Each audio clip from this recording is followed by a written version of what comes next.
As we continue to go through these changing times, I continue to be asked the same question over and over again. That's how's the market? Well, I'm Ron Wojciechowski with Wise Home Team Realty, and today what I'd like to talk to you about is some market stats for condo sales in the Daytona Beach area, how we continue to work through and navigate the new normal of this current market, and how we're getting deals closed in the month of April. And then at the end, I want to just take a little time to mention what it's going to look like in May and possibly June as we move through this. It's not a time that's going to be easy, and it's going to be different. The good news is that it appears that most of the April sales that we currently have are going to close, and there's an energy for the sellers to complete the sale, but also for the buyers. They would also like that closure so they can move on to the next place, even though we're going through one of the most difficult things I've ever seen. I mean, I would have to go back to 2008 to really capture this much uncertainty as to where people might end up. So, the first thing I want to take a look at is the sales stats. These are February stats and March stats of 2020. And so the first thing that I'm going to let you know about is the fact that the sales were about the same. If you compare March of 2020 compared to 2019, they're very, very close. I mean, we're talking about 111 sales versus 109. And the median price is 237 last year, 245 this year. So it's really just about the same, factoring just a little bit of growth on there. And that was expected because we had a really nice January and February run-up. And so the February contracts were closing in the month of March. Now, we absolutely will expect a strong April closings. And the reason is that we were in such a great time period that there's going to be a lot of closings that are happening in the month of April. And again, the realtors and the title companies and the lenders and insurance companies are all working together. And right now, it looks like most of the April sales will actually close. There's not a lot of follow-up that we've seen so far, which is wonderful. Now, if you look back at the February stats compared to March, you're going to see that February typically is a really big month. And so March sales stats tend to be just a little bit off, and they were, but not by much.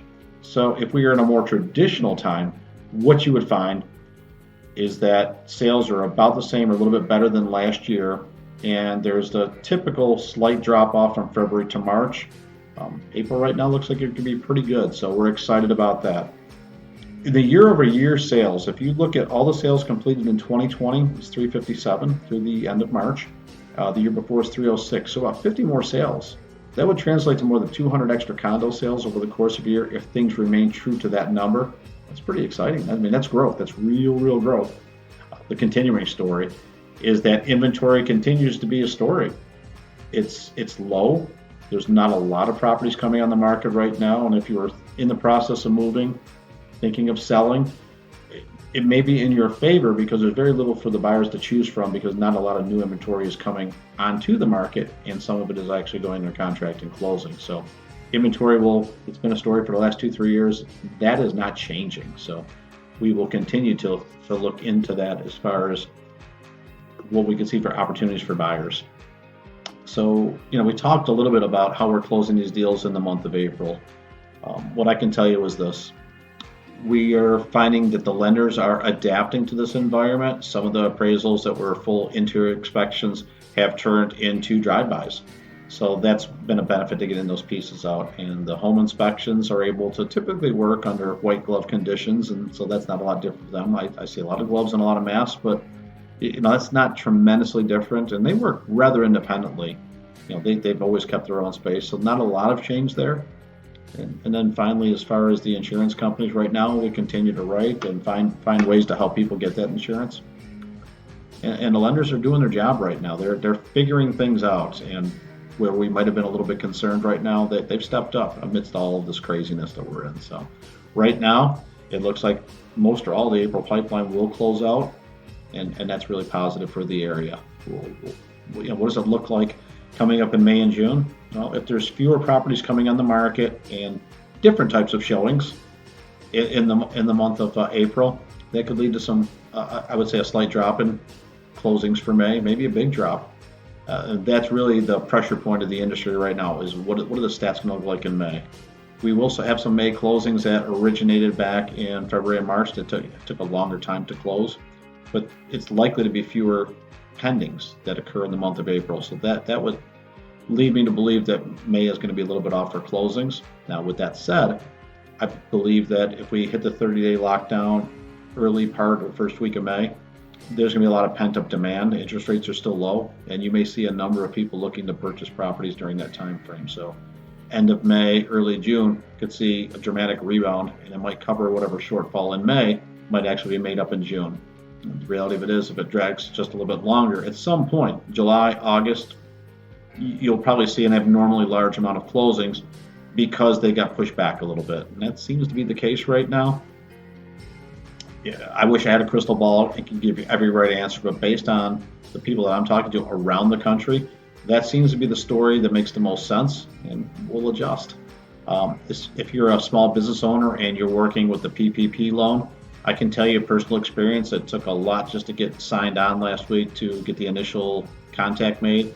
And I did submit some information just in the last couple of days, and I'm waiting for a phone call from the bank like so many of you.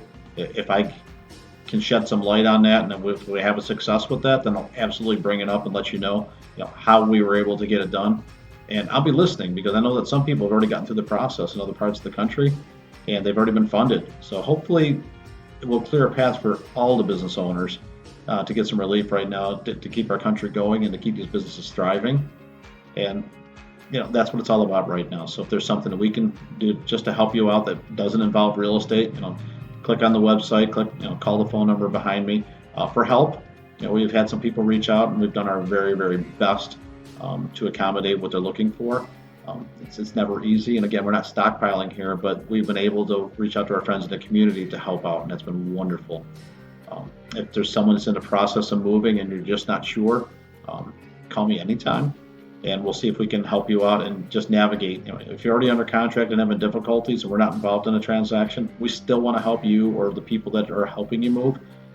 We're all one part of one big solution right now, so let's just work together. Hopefully you and your family are safe and doing well, and we'll run out of things to say. And I think it's such a confusing time right now for so many people. I would say this: if you're feeling a little pressure in your household or feeling cooped up, find a way to dial it back just a little bit for those around you. Let's face it, in Florida, we had spring break a few weeks ago. Hard to believe, it was a few weeks ago. And we tend to get out of balance a little bit or get out of our habits or our daily routines. And then the week after that, pandemic really started to hit. And what happens is we start to think in Florida, like, well, geez, it's like the first week of a hurricane. We go get supplies, we get ready, and then the hurricane comes and goes and gets back to normal. Maybe we lose power for a couple of days.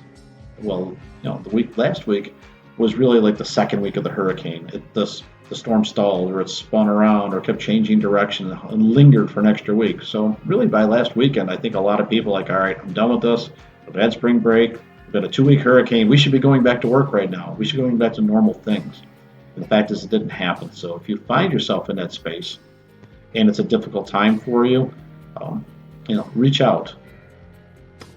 Just keep in mind that we're all in this same situation together, and we're not quite sure how to navigate it. But there's a light at the end of the tunnel, and that's what I can say. So thanks for listening in. I look forward to giving you the next report. Take care.